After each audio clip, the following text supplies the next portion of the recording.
There have been positive reactions from world leaders and from 8 leading Arab and Muslim nations to the Trump plan to end the Gaza war. The 20-point Trump plan was presented last night in the White House at a joint press conference by President Donald Trump and Prime Minister Benjamin Netanyahu. Washington and Jerusalem now await an official response to the proposal from the Hamas terrorists. More from ILTV's Steve Leibowitz. President Trump unveiled his 20-point plan to end the war in Gaza. The proposal, agreed to by Israeli Prime Minister Benjamin Netanyahu, calls for an immediate ceasefire, hostage release, Israeli withdrawal in stages, and massive international aid to rebuild Gaza. Trump says it's now time for Hamas to accept the terms. I also want to thank Prime Minister Netanyahu for agreeing to the plan and for trusting that if we work together, we can bring an end to the death and destruction that we've seen for so many years, decades, even centuries, and begin a new chapter of security, peace, and prosperity for the entire region. Trump's wide-ranging plan demands that Gaza be de-radicalized and demilitarized, with Hamas members given amnesty if they lay down arms. It also sees the return of all hostages, living and dead, within 72 hours. But if accepted by Hamas, this proposal calls for the release of all remaining hostages immediately, but in no case more than 72 hours. So the hostages are coming back. Trump's plan includes Arab and Muslim nations' involvement in demilitarizing Hamas. And it means the immediate end to the war itself, not just Gaza. It's the war itself. Under the plan, Arab and Muslim countries have committed, and in writing in many cases, but I actually would take their word for it, the people I mentioned, I'd take their word for it, to demilitarize Gaza, and that's quickly. Decommission the military capabilities of Hamas and all other terror organizations.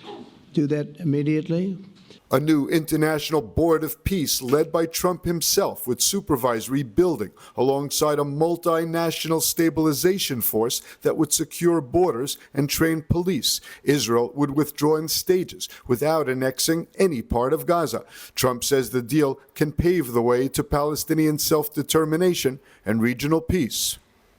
To ensure the success of this effort, my plan calls for the creation of a new international oversight body, the Board of Peace, we call it, the Board of Peace, sort of a beautiful name, the Board of Peace, which will be headed, not at my request, believe me, I'm very busy. Trump says he expects a positive answer from Hamas, but if not, he said he gives Israel full backing for further military action. We're going to have a deal for peace, and if Hamas rejects the deal, which is always possible, they're the only one left. Everyone else has accepted it. But I have a feeling that we're going to have a positive answer. But if not, as you know, Bibi, you'd have our full backing to do what you would have to do. Prime Minister Benjamin Netanyahu has now landed back in Israel from his White House summit, sounding optimistic about bringing the hostages home and ending the war on terms favorable to Israel. More on this from ILTV's Devo Klein. Speaking at the joint White House press conference immediately after President Trump, Prime Minister Netanyahu endorsed the Trump proposal to end the war in Gaza, calling it a critical step toward peace in the Middle East. I believe that today we're taking a critical step towards both ending the war in Gaza and setting the stage for dramatically advancing peace in the Middle East, and I think beyond the Middle East, in very important Muslim countries. I support your plan to end the war in Gaza, which achieves our war aims. It will bring back to Israel all our hostages, dismantle Hamas's military capabilities, end its political rule, and ensure that Gaza never again poses a threat to Israel. Netanyahu said the plan aligned with his government's, quote, 5 principles for ending the war: the return of the hostages, the disarmament of Hamas, the demilitarization of Gaza, and Israel's continued security oversight. Your plan is consistent with the 5 principles my government set for the end of the war and the day after Hamas, Everybody asks, what is your plan for the day after Hamas? Here's our plan. Passed it in the cabinet. All our hostages, both those who are alive and those who died, all of them will return home immediately. Hamas will be disarmed. Gaza will be demilitarized. Israel will retain security responsibility, including a security perimeter for the foreseeable future. And lastly, Gaza will have a peaceful civilian administration that is run neither by Hamas nor by the Palestinian Authority.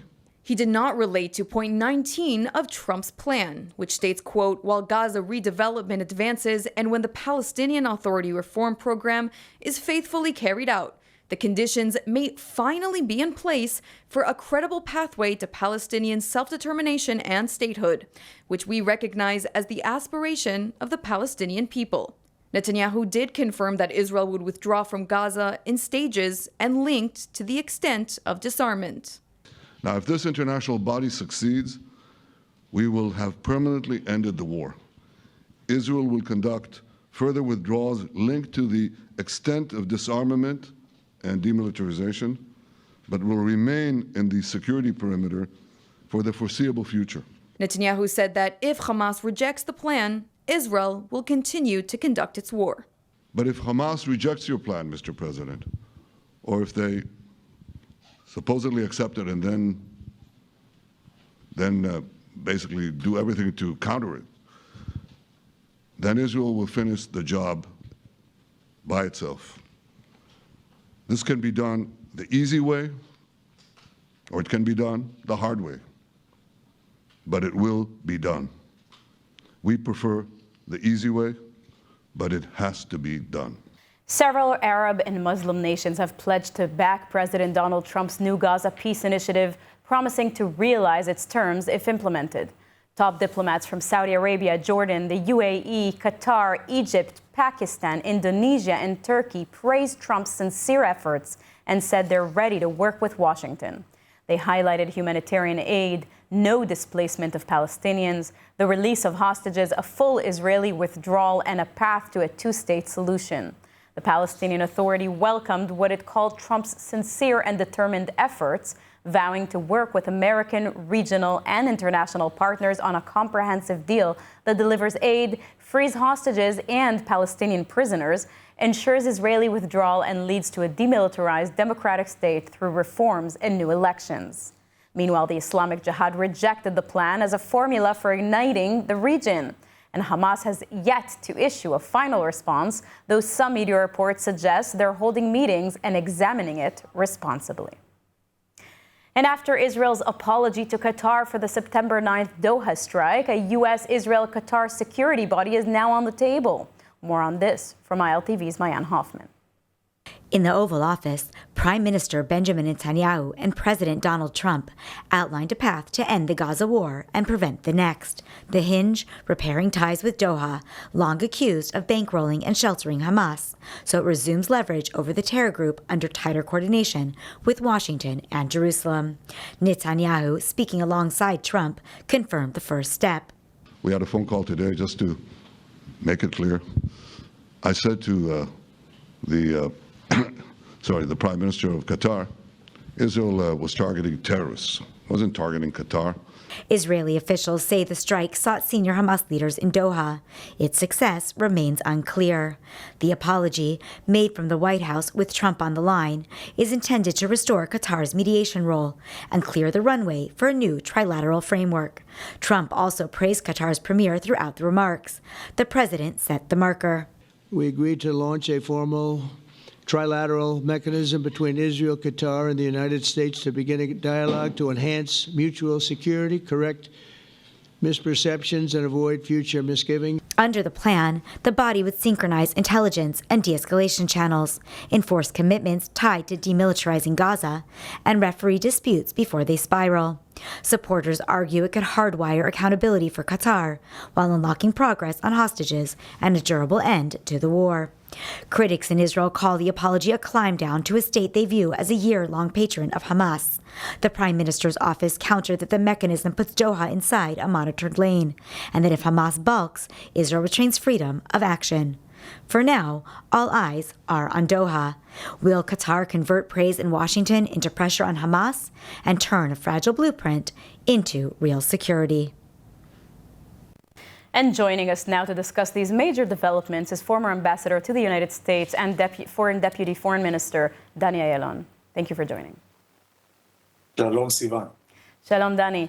Do you see Trump's plan as some kind of a historic opportunity or another short-lived proposal that may fade away with time? What's your assessment? Well, it's a great plan, but it hinges on Hamas agreement. The fact that all the Arab countries, including Hamas allies, Turkey and Qatar, which both are Muslim Brotherhood, they are both Hamas countries, which also accepted it, I guess lends this opportunity a great chance, because if Hamas does not approve, and I don't think it has the power not to approve, then it's a huge embarrassment to its benefactors, Qatar and Turkey. Also, they would be subject to enormous pressure and punishment moves. The leadership of Qatar stays in five-star hotels in Doha, in Qatar. They can be expelled from Qatar. Their bank accounts can just be frozen. So there is a lot of leverage of Qatar. And now, which after Qatar publicly accepted the plan, and probably it was arranged before President Trump made the announcement that Qatar agreed to it, then I think it's very hard to go back. And indeed, Hamas right now is isolated. And if they reject the plan, then they will bear the consequences. And the President Trump made it very clear that if they do not accept the plan, today he added 2 or 4 days max for them to accept it, then of course Israel would be free to do whatever we need to do. Now, Netanyahu managed to secure some edits into this proposal. Do you think Netanyahu is really on board, or is this being forced on him at this point? I think Netanyahu should be on board. I'm not talking about the political implication, but from a strategic geopolitical point of view, it's a very good plan for Israel. As far as his coalition, if the right-wing parties, Smotrich and Ben-Gvir, namely, do not accept it, then I think the Prime Minister would have a choice whether to bring in Gantz's party, which I think he would be willing to come in to implement such a plan, or he may go for elections on this plan, which is a positive agenda, unlike what he has had so far. And of course, if the right-wing parties accept it, more for it to continue and implement it. But again, it's very much up to Hamas. Right now, Israel is in a pretty good condition, also hopefully vis-a-vis the European countries and other bodies in the international community to actually break this political siege and isolation that we have been very wrongly subjected to. Mm-hmm. Now, some Arab and Muslim states pledged to realize the plan if it's implemented. Which of these states really matter here, in your opinion? I think both. First of all, Qatar, because I think Qatar is the key point to make or break with Hamas, more than Turkey, more than anyone else. Secondly is Egypt, because Egypt is the one on the other side of the border, so they would have a major role. First of all, to make sure that no more illegal weapons come into Hamas, and also they would have a stake in policing and making sure that the implementation of this agreement will go smoothly. Dani Ayalon, thank you very much. My pleasure.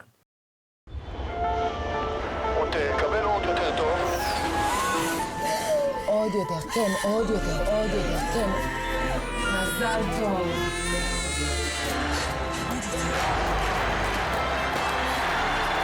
אתה הכי טוב.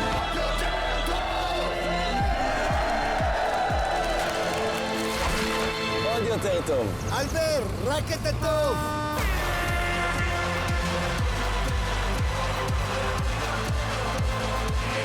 ועוד הנפקה מוצלחת לחברת ההייטק הישראלית.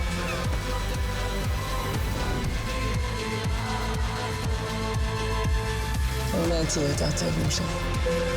גבירותיי ורבותיי, נחתנו זה עתה בנמל התעופה בן גוריון. ברוכים הבאים לישראל. Israel is strong and growing. Now, more than ever, is the time to make Aliyah.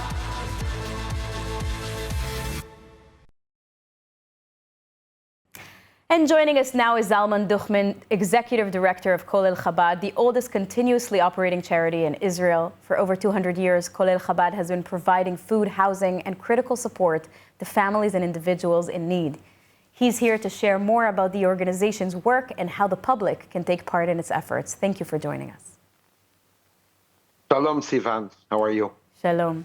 For viewers who may not be familiar, can you give us a quick overview of Colel Chabad and the work that you do? Colel Chabad is the oldest continuously operating tzedakah charitable organization in Israel, continuously operating since 1788, established by the first Chabad Rebbe, Reb Shneur Zalman of Liadi. I actually carry his name, Zalman. Colel Chabad was established when the first of the students of the Baal Shem Tov came to the Holy Land of Israel from Russia in 1773, and from that point on, Reb Shneur Zalman himself took personal responsibility to support them financially.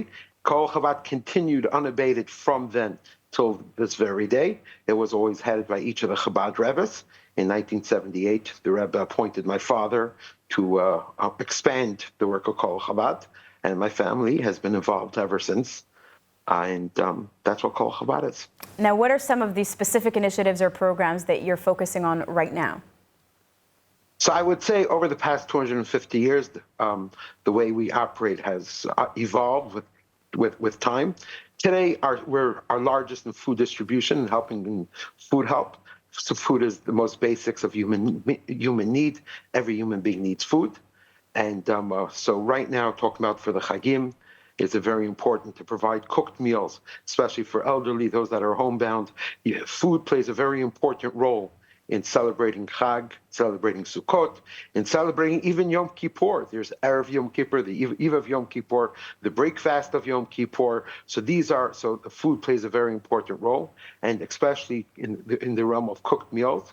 There's many elderly people that live at home and live alone and don't have family to go to and don't have where to join and don't have the ability to cook and prepare their own meals. So this is something that Colel Chabad does on a daily basis, 365 days a year. But around holiday time, it's even more important.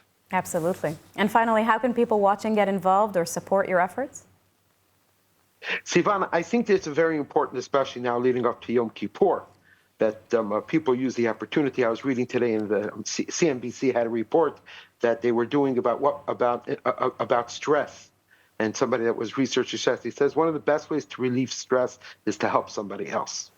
This is something, and it's like a new discovery. Like, good morning.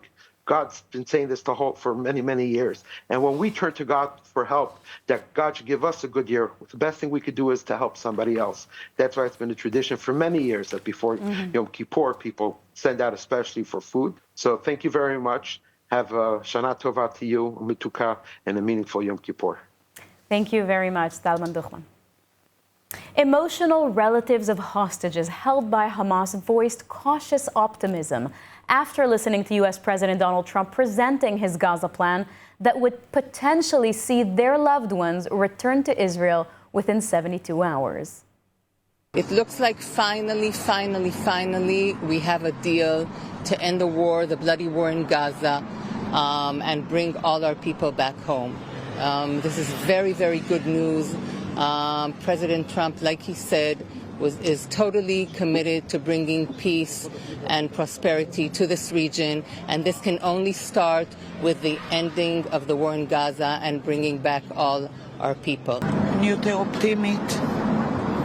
יותר אופטימית, למרות שאני קצת פוחדת עדיין להיות כל כך אופטימית. אני פוחדת לא להתאכזב שוב.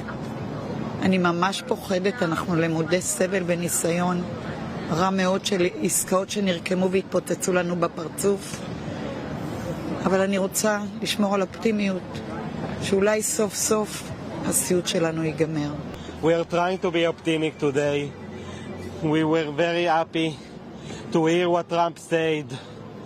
We were happy to hear that Trump saw us, that he heard us calling for ending this war and bringing all the hostages, the lives and the dead, home. In the wake of President Trump and Prime Minister Netanyahu's joint press conference on the 20-point peace plan, Israeli reactions have been sharply divided. Hostage families and opposition leaders hailed the plan, with Democrats Party Chair Yair Golan promising Netanyahu a safety net of votes if the coalition partners quit, and Blue and White leader Benny Gantz pledging to protect the deal from petty politics. Yair Lapid said the plan may be imperfect, but the best option on the table. From within the coalition, Shas Chair Aryeh Deri and some Likud members welcomed the plan, but others remained skeptical, insisting Israel must maintain full control of Gaza. Far-right partners Bezalel Smotrich and Itamar Ben-Gvir slammed Netanyahu, particularly for issuing an apology to Qatar over the Doha strike. The deal would bar Israel from annexing or occupying Gaza and set conditions for Palestinian self-determination if the Palestinian Authority reforms. Supporters say it could end the war, while critics warn it risks limiting Israel's military options. In the coming days, Netanyahu will have to determine whether he can hold his coalition together or rely on opposition support in order to move the deal forward. If Hamas agrees to lay down its arms, a ceasefire could come quickly in Gaza. In the meantime, the war in Gaza is ongoing on day 725. More from ILTV's Steve Leibowitz. The IDF announced that 5 soldiers were seriously hurt in a Hamas attack on an army encampment in Gaza City. Troops at the encampment exchanged fire with the gunmen, killing at least 2 of them, one by tank shelling and one in a closed-quarters gun battle. The IDF said it was hunting for the 3 surviving Hamas gunmen who managed to flee the encampment after the attack. Earlier, Hamas fired 2 rockets from Gaza. Both fell short inside the Gaza Strip. The Air Force struck some 140 targets in the Gaza Strip in the past day. These included buildings and infrastructure used by the terrorists.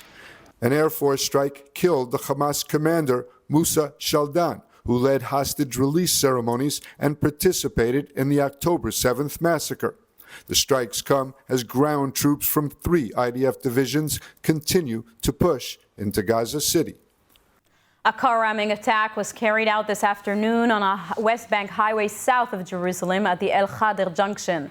2 teenagers were struck, one was seriously injured, and the other is in moderate condition. The terrorist driver was shot and neutralized on scene. Emergency medics responded, quickly providing treatment to the victims on site before transferring them to the hospital in Jerusalem. Now let's take a look at the weather forecast. Clear skies are expected around most of the country tonight, with temperatures reaching lows of 22 degrees Celsius or 72 degrees Fahrenheit. Then tomorrow we'll see clear skies alongside steady temperatures, seeing highs of 30 degrees Celsius or 85 degrees Fahrenheit. That's a wrap for today's news. For the latest updates from Israel on all your devices, be sure to follow our ILTV channels and our new live channel. And you can also catch us on Screen IL with 24/7 live coverage. Stay informed with the latest news straight from the heart of Israel. I'm Sivan Raviv. Be well, Shana Tova, Gemar Chatima Tova, and thank you very much for watching.